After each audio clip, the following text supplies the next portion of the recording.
morning. You're listening to 580 KIDOam. I'm your host, Brenda Harper, and this is Peace of Mind. We have a wonderful second hour planned for you. Today is Cynthia Culp. We're going to be talking about ticks. This is the season for ticks, starting now usually through June, sometimes through July, depending on the heat. Once it gets too hot, they kind of go away. The ticks crawl off our pets and onto us, and some of the things that happen with those bites. So, Cynthia, let's start right off with Lyme disease, because that's a really fairly common disease that a lot of people don't really know or understand. The nature of this disease is that when people get sick with Lyme, they may not even know that's what it is, because about 30% of people, I think it's at least 30%, don't ever recall being bit by a tick. So it's, and it can lead to chronic, they have 3 stages of Lyme. So it can be in the acute stage, and then you can develop kind of the symptoms that it kind of becomes more chronic, and it goes on to a more latent stage where it's an amazing, and the more research I did on Lyme and the more that I've learned, the more scary it is, actually. Also can just sit there and for years just not do anything, and then all of a sudden you can get sick from, maybe you get a flu, maybe, you have a lot of stress in your life, you get cancer or anything like that, and it can just reactivate, and that's why it's so hard to actually test for it. Number one, I think it's important to, wear the right clothing. If you can wear long pants and long sleeves if you're going to be out in the woods, and I think also just frequently checking for tick bites, although I have to say some of those ticks, from what I've learned recently, are so small you can barely see them with the naked eye. And I do think that is really, really important. I want to remind you that you're listening to 580 KIDOam. Today we're talking about ticks, and if you have any questions about ticks, and tick-borne illnesses, you're welcome to give us a call, as well as if you have other medical questions. Cynthia Culp is our team family nurse practitioner working out of Eagle at Rocky Mountain Health and Wellness. And what's the number out there, Cynthia? It's 938-5680.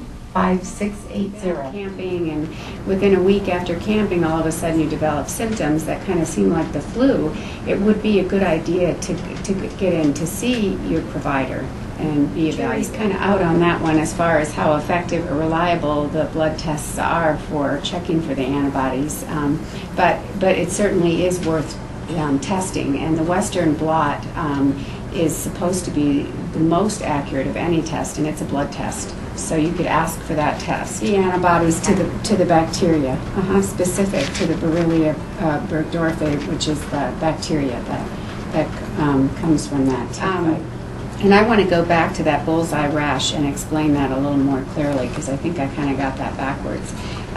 Really what that rash is characterized by, or what it looks like, is that there's a slightly raised red spot at the site of the bite, and then there will be a clear area in the center. So it kind of looks like a bullseye. Does that make more sense? And it can be about 1 to 3 inches wide, so it can be pretty large, actually. And you don't have, and it doesn't have to. You don't have to have more than one. You can just have one.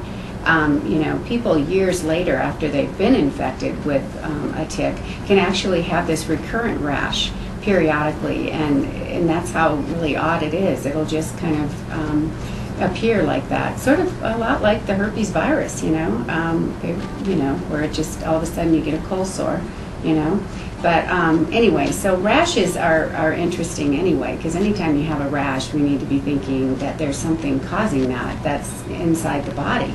So anyway. Was being interviewed about ticks and saying, well, we don't have much of this in Idaho. We probably should be aware of it, and we might be having a little more of it, but it's really not a problem in Idaho.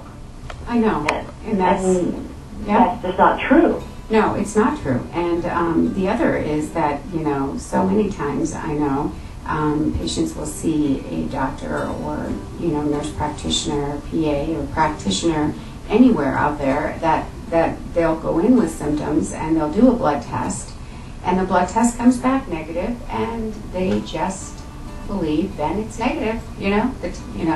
Everything 100% sure that that test is accurate, and it's like, it's not. There really isn't even a definitive. There is no test that's 100% specific to picking it up in the literature, but the treatment most people generally get is antibiotics. They usually get placed on an antibiotic like doxycycline, which actually is the antibiotic of choice even in a person with chronic Lyme. Yeah. And so many of the symptoms look like rheumatoid arthritis or heart disease or osteoarthritis, just general conditions, and because it's an inflammatory disease. Tick-borne illnesses are inflammatory, so they look a lot like chronic arthritis, and people can develop headaches and have fatigue and joint pain. But usually, when a person has chronic Lyme, they're very ill. Their symptoms are much worse than just, my knee bothers. That's what I hear from patients of mine that have Lyme. And I don't have that many that I know of, but I probably have a lot more than I think I do. So, if that makes any sense. It does. Renee is online. Good morning, Renee. Hi there. I just had a tip for removing ticks. We live in the country, and we have a stream that goes through our property, and we can always tell when spring finally comes because the dogs show up with the ticks. But when you remove ticks, and it's best with tweezers, but you can do it by hand, is to turn the tick counterclockwise. And it only takes once or, a couple of turns, and it'll come right out. And so you're not pulling the tick head or the body apart, you're just taking the tick out. It makes it very easy and very clean, and I'm glad you have the program on because it's very important. And thank you. Hey, thank you for calling, and thanks for the tip. Thank you. Bye. All right. Oh, that's a nice. 7224 now. Now, back to Brenda Harper and Peace of Mind on KIDOam. It's all here. Good afternoon. You're listening to 580 KIDO. I'm your host, Brenda Harper, along with Cynthia Cope, and this is Peace of Mind, where we talk about the many pieces of physical, intellectual, and emotional health, how they all fit together. We've been talking today about ticks and Lyme disease, and let's talk to Cynthia about chronic, because we talked about the acute phase where someone becomes ill initially, but many people end up with this chronic condition, and what are the symptoms of that? Some symptoms of a chronic persistent Lyme disease, because it can affect the skin, the brain, and the nervous system, the muscles, bones, and cartilage, essentially all the cells in our body. They're pretty, there's a variety. Chronic arthritis is one, and again, it's the type that, you can't always see the swelling or inflammation. In other words, the joint isn't necessarily red hot or anything, but the person complains of not, severe pain in say the knees, for instance, or shoulders, fatigue, headaches, memory loss, mood changes, which is something we kind of talked about earlier, sleep disorders, panic type symptoms that are unexplained. A person just, is in their 40s or 50s and even younger, but, they all of a sudden start having severe anxiety. That's actually a symptom of chronic Lyme's. And, of course, not being able to sleep. Other symptoms can be numbness and tingling, an abnormal sensitivity to light, so bright lights hurt your eyes, confusion, and actually can look a lot like Alzheimer's in the later stages. Well, I read something yesterday that about they suspect that sometimes as much as a third of psychiatric disorders may be related to Lyme, or at least confused with Lyme. Yes, I've heard that too. Yep. So we have just maybe 30 seconds left, and I did want to touch on Rocky Mountain spotted fever, because that is something that we see more here in Idaho, and again, that's also a tick-borne. What are just a couple of symptoms of that someone might be aware of and want to get help right away? Sure. Usually the symptoms develop about 2 to 14 days after the bite. They include chills, fever, severe headache, muscle pain, and a rash that first appears on the wrists and ankles as spots. And they can vary in size to about 1 to 5 millimeters in diameter, so they're really quite small.